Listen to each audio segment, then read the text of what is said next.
kembali lagi bersama saya Dede Syarina, tentunya dalam acara yang kita nantikan bersama, yaitu Art and Creative Talk. Dan hari ini saya masih di Dharma Negara Alaya. Saya juga tidak sendiri, saya didampingi oleh narasumber yang tentunya luar biasa dan akan menginspirasi sekali. Dan saya ingatkan kembali tayangan ini dapat disaksikan di denfest.creativity.id. Dan Denfest kali ini memang memberikan kesan berbeda karena memang dibuat secara visual dan juga ada marketplace khusus kabarnya yang akan mengakomodir para UMKM kita. Dan tentunya hari ini saya akan mengajak sobat kreatif untuk berbincang dan mendapatkan inspirasi dari sosok anak muda kreatif. Siapa dia? Ini akan lebih banyak bergerak ke visual art. Di sebelah saya sudah hadir Kak Duni Januarta. Halo. Wah, dari style-stylenya ini udah kelihatan banget anak seni ya. Gimana kabar Kak Duni? Baik. Udah sering ke DNA kah? Beberapa kali sih. Beberapa kali. Kesannya gimana nih? Kesannya gedungnya atau ininya nih websitenya? Gedungnya sih apa ya? Mencerminkan maksudnya secara interior dan arsitekturnya benar-benar bagus sih. Terus di sini juga maksudnya tempatnya itu kan tempat ngumpul ya, maksudnya kayak kemarin saya juga berapa kali kesini ngumpul sama teman-teman, ternyata aktivitasnya banyak, teman-teman juga bisa ngelakuin apa aja di sini gitu untuk hal-hal kreatif, wifi juga kenceng kan kayak gitu, itu yang utama itu. Nah, Kak Duni bicara mengenai kreativitas nih ya, kita mau nanya dulu nih, aktivitasnya Kak Duni ini sekarang lagi sibuk apa nih? Sekarang selama pandemi atau pekerjaan pandemi, utama nih? Pekerjaan utama sebelum pandemi.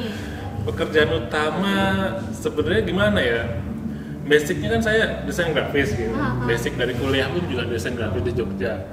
Terus di Bali ini saya kayak disibukkan lebih ke apa ya, ke visual artist gitu. Visual dalam artian untuk di panggung gitu kan kita butuh animasi LED atau proyektor gitu ya.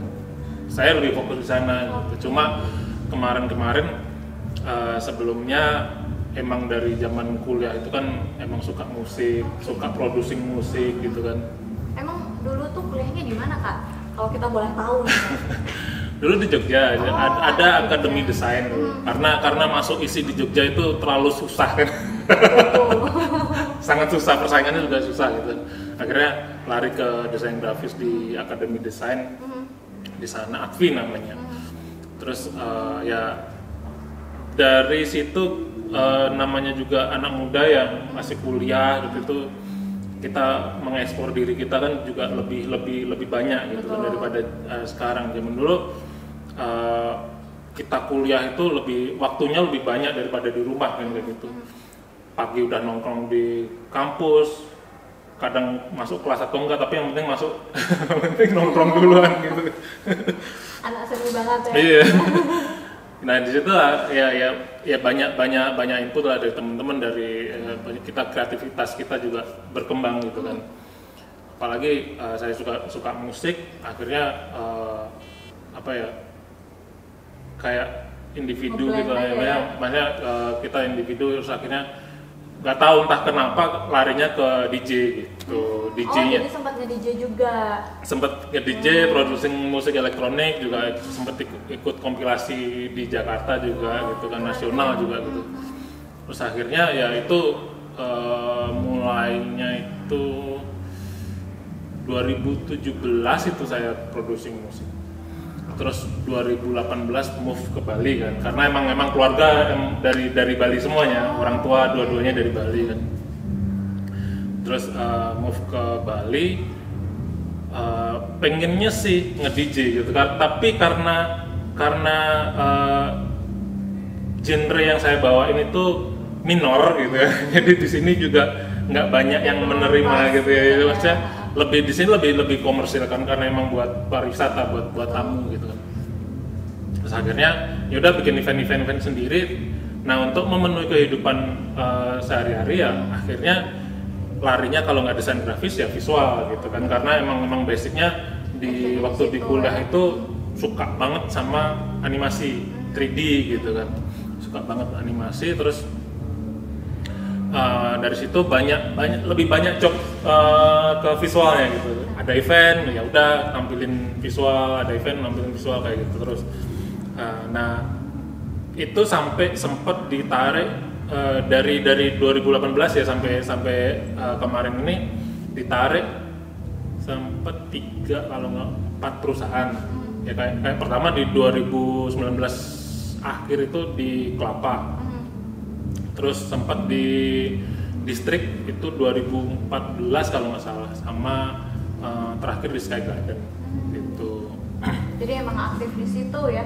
Nah menariknya nih Kak Doni, kenapa sih pilih 3D gitu? Di sebagian orang mungkin mungkin agak susah atau gimana. Kenapa ini justru menarik buat Kakak nih? Basicnya sih saya gimana ya, nggak suka dengan persaingan sih gitu. Biar beda gitu ya? Bukan biar beda. Maksudnya kadang orang kan gimana ya, pada saat saya masuk ke Bali itu saya emang kerja di waktu itu ada Asian Biscape. Itu saya sebagai desain grafis, terus ngelihat apa ya, perkembangannya desain grafis di sini juga lagi pas ada sekolah desain kan itu. Jadi aku ngeliat kayak di Jogja gitu, orang banyak desain grafis dan pekerjaan perusahaan yang menyediakan tuh sedikit gitu. Jadi aku ngeliat di Bali juga gitu, semakin banyak orang-orang desain grafis juga, kita mau mencari pekerjaan juga semakin menipis kan gitu. Akhirnya udah emang lebih suka ke visual gitu. Dari visual kok semakin banyak yang iniin gitu kan, yang manggil gitu, akhirnya udah fokus ke visual gitu. Mungkin Kak Doni bisa cerita ke Sobat Kreatif tentang karya-karya apa aja sih, dan udah pernah kerja sama siapa aja sih nih selama ini? Mungkin nggak semua kali, kalau semua kita sampai beberapa jam ngobrol ya. Berapa aja yang mungkin bisa menginspirasi Sobat Kreatif di rumah? Yang mungkin masih keinget ya, itu dulu sempat ngebantu launchingnya Yulaksmi. Launching itu pre-launchingnya di rumahnya dia, terus habis itu launchingnya di beberapa sampai ke Jakarta juga gitu.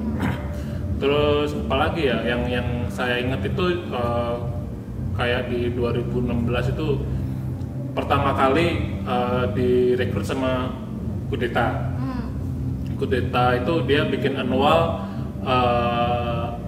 party namanya Kudeta White Party kan, itu tiap tahun sampai 2019 kemarin. Harusnya sih 2020 itu juga direkrut dipanggil kembali, tapi kan karena pandemi akhirnya ya udahlah. Terus habis itu sempet ngebantuin dari awal ngebantuin Evan Virgan namanya, sampai kemarin itu dia main di DWP. Saya ngirim visual, ya emang visual khusus intro gitu.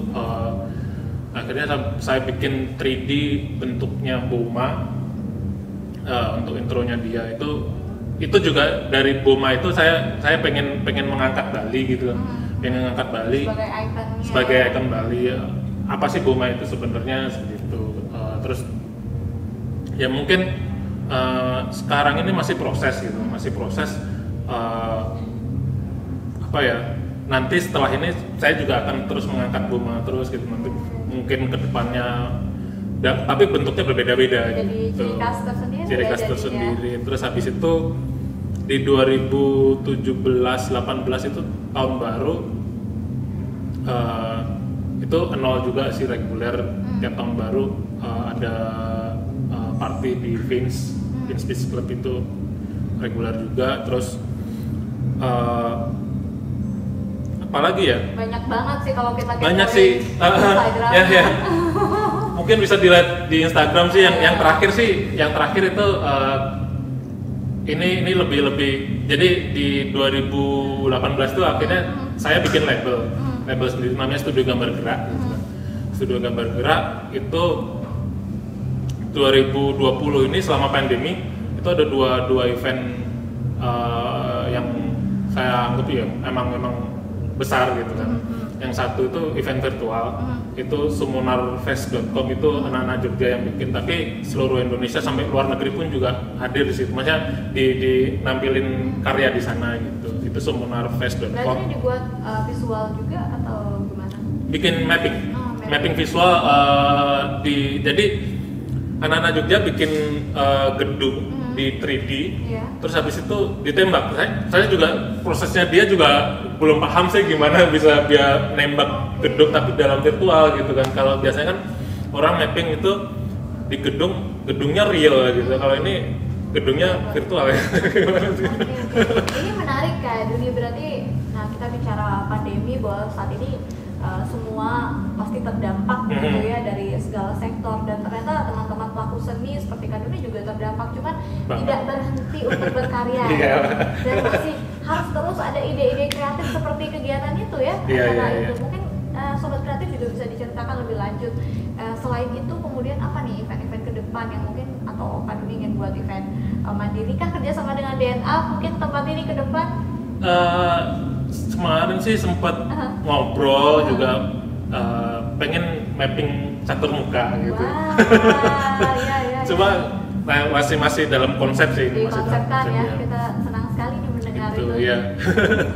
Ya mungkin selama pandemi ini juga kita, saya sendiri juga ya memang harus berpikir gimana sih supaya bisa tetap berkarya, jangan sampai tumpul kan gitu. Nah itu dia, betul. Ya selain apa ya, mengisi waktu makan tidur main game. Benar. Gitu, terus ya kemarin sempat ngebantuin teman-teman di rental juga sih, ada Focus Production juga itu, mereka bikin Bali Revival 2020 kan di Ubud, itu sempat ngebantu ya, maksudnya supaya bisa jadi trigger gitu loh. Event kita bisa ngelakuin event kok selama pandemi ini gitu. Selalu collab ya sama orang-orang terkait. Dan ini menarik nih Sobat Kreatif. Jadi di balik sosok Kak Duni ini tuh ada yang setia menemani nih. Ini pertanyaan tembakan hari ini. Ini siapa nih yang nemenin terus nih, Ibu Bendahara atau apa nih? Yang selalu support. Ini kesempatan untuk share sama Sobat Kreatif bahwa di balik laki-laki hebat tuh selalu ada. Selalu pasti itu. Gimana ya sebenarnya di timnya Studio Gambar Gaya itu kan bertiga. Salah satu itu istri saya gitu kan. Nah satu lagi tim bener ya, maksudnya dia juga bikin 3D dan segala macam, dia orang Bandung gitu, ada teman. Nah ya, emang kenapa saya memilih istri saya untuk jadi memanage Studio Gambar Gaya ini ya karena emang gimana ya daripada saya sendiri yang manage, uangnya nggak bisa kemana, nggak tahu entah kemana gitu. Jadi memang harus ada yang ini bantu manage. Betul, sekalian juga memberikan ide-ide tadi ya. Dan kayaknya banyak kan tahu istrinya nih kegiatan-kegiatan yang sudah lama ya di event-event yang udah di-handle. Jadi saking banyaknya nih ya Sobat Kreatif, Kak Duni ini sampai lupa gitu. Saking banyaknya, jadi tadi tuh bongkar-bongkar lagi, dan yang ingat tuh istrinya. Jadi ini termasuk manajer kearsipan. Dan ini menarik Kak Duni. Jadi memang betul-betul kolaborasi itu selalu harus dijaga ya. Ya harus kolaborasi itu bisa dalam bentuk apa aja ya, maksudnya kita juga ada kemungkinan juga kita mau tidur gitu kan, berantem dulu, itu harus gini segala macam, berbicara yang emang berbobot gitu loh. Betul. Ya udah setelah itu ya udah kita discuss kalau sehari-hari sembari masak gitu kan. Ngomongin ini klien ini udah belum, ini gini gitu. Tiba-tiba ada ide gitu. Itu yang mapping itu harus kayak gini gitu. Ini perspektif pasangan produktif Sobat Kreatif. Jadi ini menarik, seperti dari kemarin belum sempat kita bahas ya. Ini menarik sekali untuk kawan-kawan dan Sobat Kreatif yang bisa kolaborasi sama pasangan ya. Siapa tahu nanti passionnya bisa nyambung gitu, dan ujung-ujungnya bisa produktif bersama kan, itu yang harus. Karena tiap hari kan ketemunya ya bangun tidur sampai tidur lagi ya tetap aja istri gitu kan, yang apa tahu ntar kalau udah punya anaknya besar bisa diajak collab juga kan. Kayak gitu. Itu lebih menarik. Jadi inline. Iya. Kak Duni, sekarang kita kan tadi sudah bahas mengenai gimana pelaku seni gitu ya masih produktif di masa pandemi. Berarti menurut Kak Doni ini memungkinkan ya semasih kita kemudian terus semangat gitu dan terus berinovasi, berarti sebenarnya masih bisa bertahan ya? Sebenarnya kalau bertahan itu bisa-bisa aja. Meskipun memang terdampak. Terdampak banget. Jadi yang dari mungkin kita biasanya mengeluarkan uang sekian ya harus dipotong kan gitu ya pintar-pintar kita untuk membagi itu sih gitu. Berarti sebelumnya memang ada penurunan lah ya dari job-job yang sebelum pandemi sampai saat ini gitu ya? Awal pandemi itu bener-bener mati. Jadi bener-bener nggak bisa ngapa-ngapain, terus ya kita juga sempat khawatir, mau keluar juga khawatir, tapi akhirnya ya kita berpikir lama gimana sih ini juga belum kita belum tahu kapan akan berakhir gitu. Jadi harus bangkit ya. Daripada diam di rumah kan mending kita berkarya walaupun depan komputer kan kayak gitu. Betul. Ya mencari informasi terus berkarya mengasah otak kan kayak gitu. Dan banyak lagi hal yang bisa dilakukan. Iya. Kak Doni, sekarang kita bicara terkait Denfest. Tadi kan saya sempat informasikan nih ke Sobat Kreatif untuk nonton kita di denfest.kreatif.id. Nah menurut Kak Doni sendiri ini kan kita juga terdampak kan, dalam artian dulu kan Denfest tuh keramaian, identik dengan keramaian, kemudian acara secara langsung, dan itu benar-benar ditunggu-tunggu di akhir tahun. Sementara tahun ini kita harus putar otak juga nih, mesti gimana, dan akhirnya menemukan pola ini. Untuk tahun ini gimana nih cara ini? Ya virtual online itu emang jalan satu-satunya sih. Kemarin juga saya akhirnya selama pandemi itu dari awal nggak bisa bergerak, jiwa nge-DJ saya juga akhirnya muncul lagi. Ya udahlah kita nge-DJ tapi virtual online kayak gitu kan. Ya mau gimana lagi? Ini yang kita bisa gitu, ini yang kita bisa. Harus terus ya. Harus terus berkarya supaya kita bisa dilihat orang juga kayak gitu, bahwa ya kita masih hidup lah gitu. Nah, bicara mengenai karya nih, tadi kan saya sempat tanya sama Kak Doni di belakang panggung nih. Ini ada nggak sih kendala-kendala yang dihadapi, atau kan orang tuh sering banget ngelihat ketika ini udah jadi nih, gitu, udah kepas kerennya aja. Tapi proses di balik itu apa sih sebenarnya kendalanya atau tantangannya deh? Kendalanya tuh sebenarnya ide sih yang pertama, ide, karena basically saya juga orangnya itu kadang nggak mau yang, apalagi terhadap klien ya, terhadap klien itu nggak mau yang ngasih hal yang sama gitu. Tapi kalau emang udah tuntutan klien, aku maunya seperti ini, mirip sama perusahaan ini, ya udah mau gimana lagi kan kayak gitu. Tapi ya itu udah ngasih konsep dan segala macam, itu sebenarnya tantangannya di sana. Untuk prosesnya sendiri pun berbeda-beda ya. Kadang emang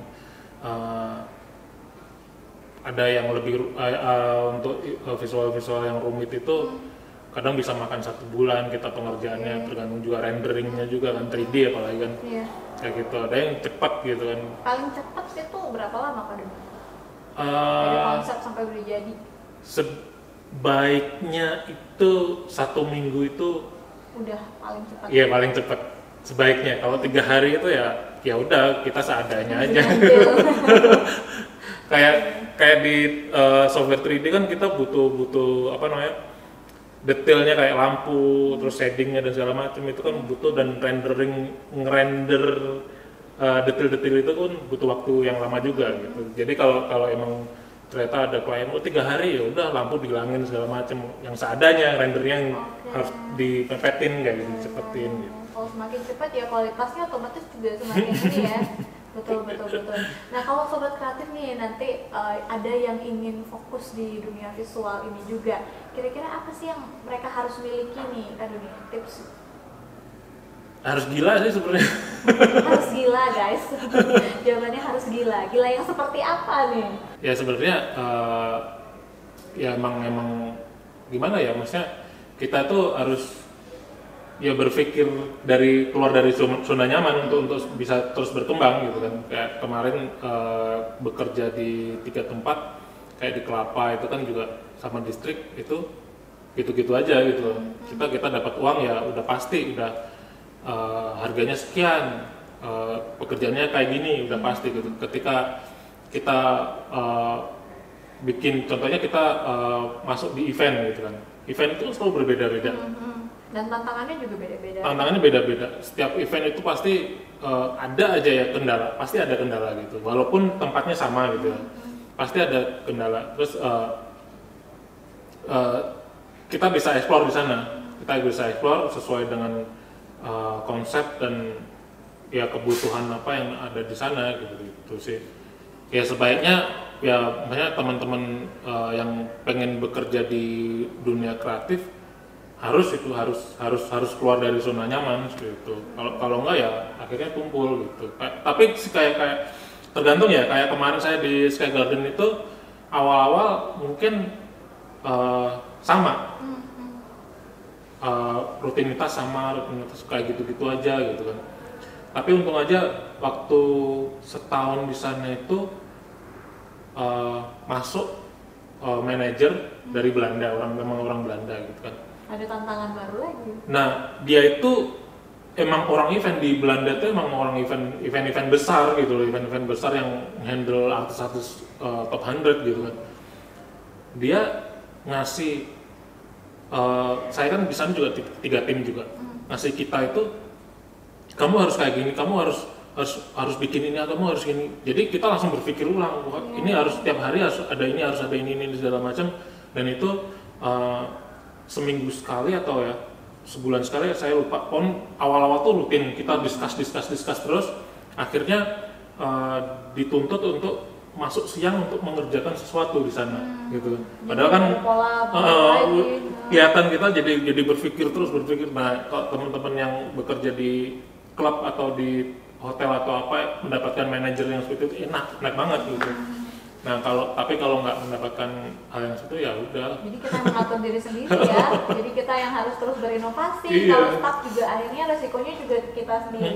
Nah, Kak Duni ini kalau dalam bekerja di ranah ini itu penting nggak sih harus punya ciri khas khusus gitu supaya orang tuh ingat dengan karya kita. Oh nih ada nggak yang buat ini nih karyanya Kak Duni nih gitu.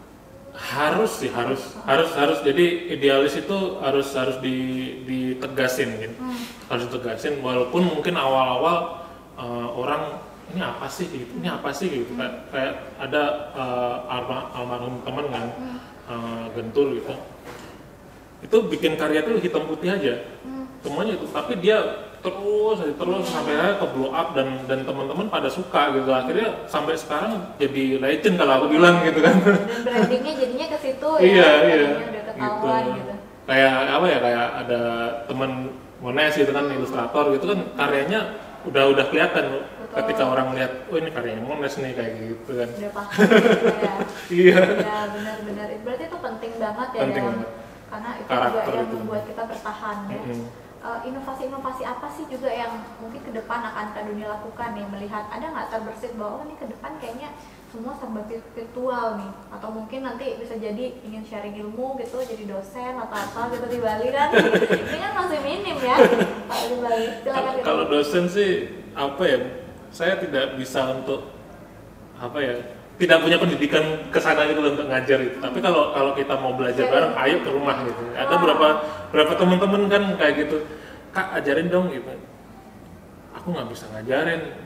Terus ada yang nanya, Kak kalau ini belajar sama kamu berapa bayarnya gitu. Aduh, aku jadi bingung kan.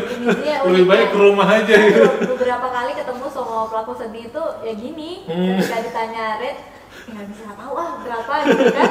Terus diminta ngajar juga nih, Kak Duni rendah hati sekali. Sobat kreatif, dari tadi saya berbincang dengan kakak satu ini ya, baik itu di belakang tadi sampai di sini, beliau selalu bilang bahwa saya sedang membantu ini gitu. Saya sedang membantu ini, dan itu menurut saya luar biasa sekali untuk sosok yang sudah hebat seperti beliau. Apalagi karyanya tuh banyak banget Sobat Kreatif. Jadi yang masih penasaran mungkin nanti kepoin lagi ya. Terakhir nih di IG. Apa nama IG-nya? Studio Gambar Gerak.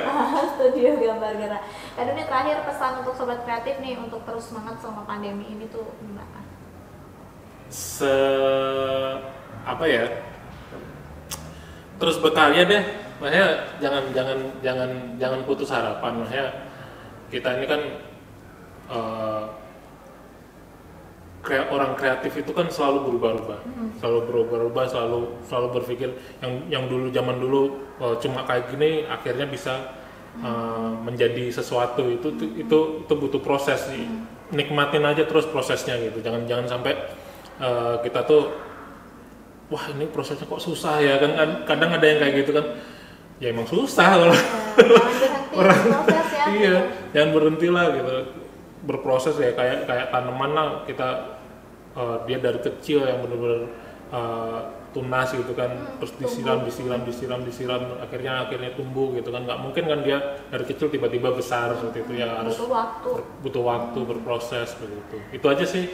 Wah, keren banget, sederhana tapi maknanya dalam sekali ya sobat kreatif, untuk kita terus bisa tumbuh dalam keadaan apapun itu, meskipun kita sedang ada di tengah pandemi, cuma jangan sampai ini membuat kita tumpul dan tidak berkarya. Mungkin segitu kali ya, dan ini adalah apa ya, perbincangan singkat tapi syarat sekali akan makna dan sangat bermanfaat untuk sobat kreatif. Cuman sebelum ini nih, karena Denfest ini kan temanya kreativitas meretas batas, jadi memang betul-betul kita tuh ingin mencari sosok yang bisa menginspirasi nih sobat kreatif, makanya kita undang Kak Duni. Tapi sebelum Kak Duni cabut nih, kita mau foto selfie dulu. Izin ya Ibu Negara. Saya foto selfie dulu. Oke, 1, 2. Oke, terima kasih waktunya Kak Duni dan juga istri tercinta. Semoga sukses terus kolaborasinya sobat kreatif. Tadi kita sudah berbincang dengan Kak Duni dan ini saya yakin sekali ini memberikan perspektif baru untuk teman-teman, juga akan melirik dunia visual tadi ya, dan pesan-pesannya ini harus dilihat dan betul-betul menginspirasi. Bagaimana kita harus tumbuh